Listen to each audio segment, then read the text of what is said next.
Remember, no survivors.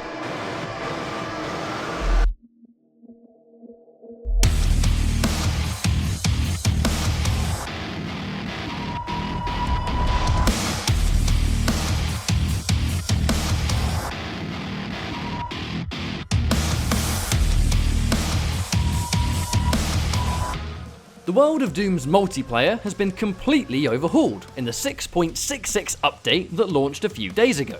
Among the changes, the Rune system was introduced. The runes have completely replaced your hack modules. Now, instead of individual effects that you get once per respawn, the runes are a permanent effect that you can enable to benefit a specific area of your loadout.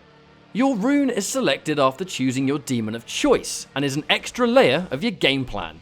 This video will go over each of the runes and break down their properties and effectiveness. Armor plating activated. Armor plating spawns you with an extra 5 armor. This will stack on each respawn with a capacity of 25. Interestingly, this rune also reduces self-damage, meaning that splash damage weapons are less likely to kill you at close range. This goes hand in hand with loadouts favouring the rocket launcher or other explosives, and lets you fight in close quarters without risking going down with the ship. Bounty activated. Whilst Bounty offers no utility as such, it heavily increases the XP that you gain after a successful kill or assist. Use this if ranking up fast and getting unlocks as quickly as possible is your objective.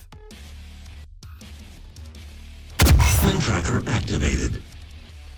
One of the more one-dimensional runes, but effective nonetheless, Demon Tracker reveals an enemy demon on the map as a red outline, and gives you a boost of speed whilst the enemy demon is alive, making more close-range demons such as the Baron or Spectre easier to evade.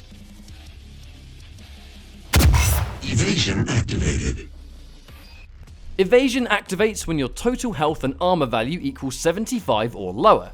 When this happens, you gain a boost of speed that is comparable to having the haste power up. As long as your health is under this value, you gain the speed boost, allowing you to evade enemies or fights that have gone south. You can even shoot the ground out of combat to be faster and top yourself up with as many health items you can once you've reached where you want to be. Close combat loadouts like dual shotguns work well with evasion, as once you get to medium health or lower, your ability to harass and dodge up close becomes much more effective. Or if you favour a hit and run style and need to get away, evasion lets you do that as well. Magnet activated. Magnet draws nearby pickups and drags them to your location, meaning you can be a little bit more free with how you run around, as pickups come to you rather than the other way round. An extra effect of Magnet is that timers will now appear on small pickups, like the small health or armor. Be mindful of enemies using the Magnet as well, as they collect items while running away, making them harder to kill at times because of a little bit of extra health. This can apply to you too, as taking a defensive route lets you survive longer if pickups draw to you when you wouldn't have otherwise been able to get them in time. Power Seeker activated. Power Seeker does exactly what it says on the tin. When the power-up is on the map, you see its location at all times, regardless of whether it belongs to an ally or enemy. Retribution activated. Retribution will reveal the location of your latest killer. After you've killed the enemy player that did that, you're rewarded with 50 armor. Apart from its obvious use, it's actually really useful for catching sight of the enemy team's current respawn point, on top of always spawning you with some kind of advantage at all times.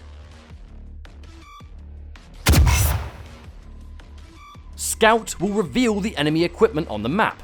More importantly, is that it takes 25% away from the cooldown of your current equipment. This in itself is huge for the more unpopular equipment items that were seen to have cooldowns that were a little bit too long for the individual uses they had. Scout automatically makes something like the Threat Pulse way more useful because it gives you more uses per life, turning you into an almost permanent wall hack, and it goes hand in hand with insta-kill type loadouts involving quick switching into big damage. Vital signs activated. Vital signs will show enemy health bars above their character model.